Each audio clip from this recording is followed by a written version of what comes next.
Local parents are outraged tonight over the pictures that their children saw in sex ed class. Some parents say that the material, which includes descriptions of sex acts and infections, is simply too graphic for middle schoolers. The program includes discussions on sexual orientation and gender identity. Kindergarten and first graders will learn anatomy, relationships. Currently, sex education begins in the 5th grade. It seems like sex education starts earlier and earlier these days, and it's becoming more comprehensive as well. As a parent, you should be very concerned. The video that you're looking at here has received over 2 million views, and this problem that you're looking at here, this is not an isolated case. This is pandemic. It's an epidemic. It's systemic. Do you remember the Hastert case? That guy was Speaker of the House, third in line to the presidency for 8 years. 8 years, people. 2 administrations. He was a career politician influencing government in more ways than one. And he was even Educator of the Year when he was a teacher back in Illinois. And while he was a teacher, it turns out that he molested one of his male students. Big surprise. And that's what I mean by this is a systemic problem. And it's this kind of mentality that is ruining our country. These people will look at you with a straight face. They'll wear their suits and ties and they'll lecture you about what's right and wrong. Yet they're the very evil that the Bible warns you about.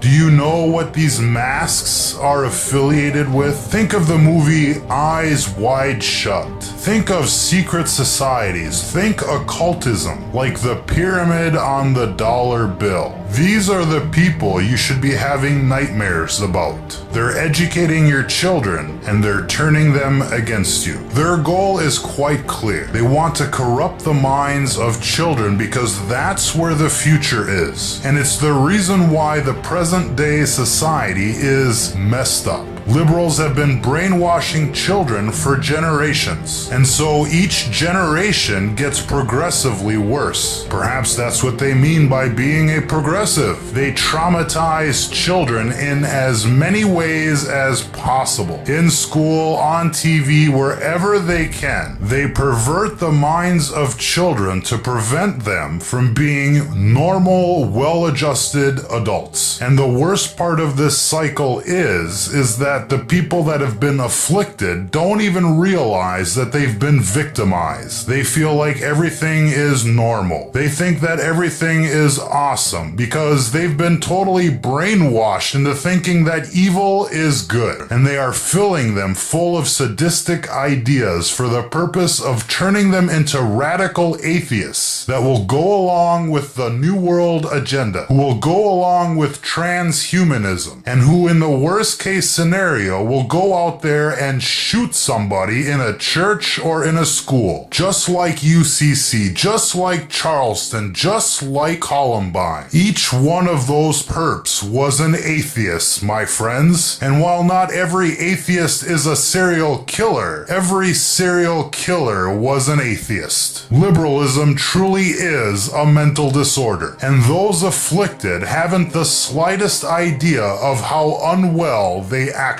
are. Yea, and all that will live godly in Christ Jesus shall suffer persecution. But evil men and seducers shall wax worse and worse, deceiving and being deceived. But continue thou in the things which thou hast learned and hast been assured of, knowing of whom thou hast learned them. A Mississippi school district decided to remove a teacher's controversial prayer request board displayed in her classroom rather than fight a legal battle. Is the prayer request board a violation of the First Amendment's Establishment Clause, the separation of church and state? Here to debate is Monica Miller, attorney for the American Humanist Association, and Dr. Alex McFarland, co-host of Exploring the World radio show. Welcome to you both. Thank you. Well, thank you, Lauren. Monica, let me start with you, because the teacher told the student that complained about the prayer board that he or she, we're not sure who it was, a he or she, was violating her freedom of religion. So what's your reaction to that, and that the school taking down the teacher's prayer board? Well, at the outset, we're very pleased with the school district for responding promptly to our letter and for correcting the constitutional violation, which was that a teacher was promoting religion in violation of the Establishment Clause pursuant to decades of well-settled Establishment Clause jurisprudence. The teacher, her comment about having any sort of right to promote religion in the classroom has been refuted by so many cases that there's really it's a non-starter. There is no right of a teacher to promote prayer during class time in her official capacity. Because as I understand it, though, she was not actually telling the students to pray, but she wanted to pray for the students, right? Is that a violation? Why is It is, because she was taking prayer requests and had a bulletin board or a chalkboard on the back of the door as a permanent fixture taking prayer requests. And for that reason, the teacher is promoting religion, is promoting belief in prayer. Whether or not she's asking the students for the prayers or for the requests, is the teacher soliciting prayer. And the Supreme Court and the Fifth Circuit have both come down on the side of saying that's unconstitutional. Alex, now what's your reaction? Well, my reaction to this is that, once again, those with an agenda of atheism and those who have an agenda to erase God from American culture have succeeded in really undermining and absconding the civil rights of another American.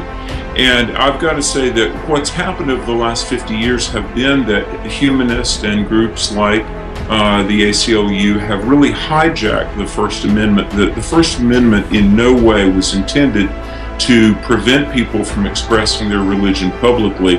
And it's unfortunate that, in 1993, Bill Clinton drafted the Religious Freedom Restoration Act, which affirmed the religious rights of teachers and students on school campuses. And there are many precedents we can give about the religious DNA of our history, of our Constitution, Declaration. But it's sad that these rights and the presence of God in our culture is being incrementally, chronologically erased, and this is just one more example. And let me just say this: the humanists shouldn't take too much glee in a school system rolling over and playing dead at the mere threat of a lawsuit or publicity, because most school districts really haven't defended the constitutional rights of teachers or students in recent decades. One of the things, Monica, that Alex brings up is true, that a lot of these places are just not fighting because it's too expensive to fight, But the other thing I want to bring up, that because Alex brought up a point, is that, if you demand all expressions of people's faith just to sort of be private, they can't put it in the public square. Aren't you by default making secular humanism the religion of the public square? Absolutely not. The courts have also made very clear that there's a very big distinction between promoting non-religion, say promoting the American Humanist Association, and restoring itself to neutrality, which is what the Constitution demands. The Constitution requires the government not to play favorites with religious belief. It can't take sides on prayer. It can't say that we're going to support some religions and not others, or support religion over atheism or humanism. There's a big distinction between the government just saying, look, we're not going to take sides on this. It's not the school, rolling over and not defending this. This is supported by so many cases, both within the Supreme Court and the Fifth Circuit Court of Appeals. So if they were to defend this, they would have no defense. Alex, what do you say? Well, in 1952, in Zorak versus Clausen, William Douglas, who wrote the majority opinion, said, quote, "The First Amendment does not say that in every and all respects there must be a separation of church and state, and the Constitution or the Declaration should ever be used as a wedge between not only expression of God, but the religious rights of people and the state." And what's happening here, if someone wants to be a humanist or an atheist, they can do that. But what I would say is, don't tear down the culture, the context that gives you the freedom to safely walk around as a non-believer. And that's what's happening. Something will rush in to occupy the void left once the humanists have effectively expunged God from culture. It's probably going to be ISIS. It's probably going to be Islam or some form of socialism. And so for those that are not Christians, no one wants to coerce you to become a Christian, but I would say, look, tolerate the presence of God in our culture, because it's been that force that's held at bay these other beliefs and ideologies that would be a much darker presence than the reality of a prayer request board, I assure you.